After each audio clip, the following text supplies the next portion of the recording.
لاہور ایک بار پھر دنیا کے آلودہ ترین شہروں میں سر فہرست آ گیا۔ صوبائی دارالحکومت کا اوسط ایئر کوالٹی انڈیکس 266 تک پہنچ گیا، جس کے پیش نظر پنجاب حکومت نے ایمرجنسی ایکشن پلان جاری کر دیا ہے۔ تفصیلات کے مطابق لاہور کے مختلف علاقوں میں آلودگی کی شرح خطرناک حد تک بڑھ چکی ہے۔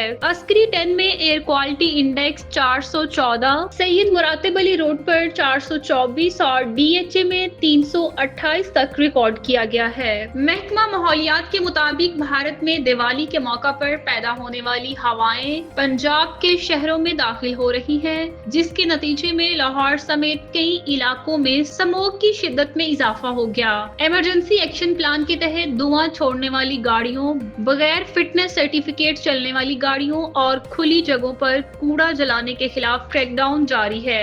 متعلقہ اداروں کو ہدایت جاری کی گئی ہے کہ فوری طور پر ایسے عناصر کے خلاف کارروائی کی جائے جو فضائی آلودگی میں اضافے کا باعث بن رہے ہیں۔ ادھر بھارت کا دارالحکومت نئی دہلی دنیا کا سب سے آلودہ شہر قرار پایا ہے، جہاں ایئر کوالٹی انڈیکس 680 تک جا پہنچا۔ دہلی کی آلودگی کے اثرات سرحد پار پنجاب کے شہروں تک پہنچنے لگے ہیں، جس سے لاہور میں دھند اور اسموگ مزید بڑھنے کا خدشہ ہے۔ Smog monitoring and control centre نے شہریوں کے لیے ایڈوائزری جاری کرتے ہوئے ماسک کے لازمی استعمال اور غیر ضروری نقل و حرکت سے گریز کرنے کی ہدایات کی ہیں۔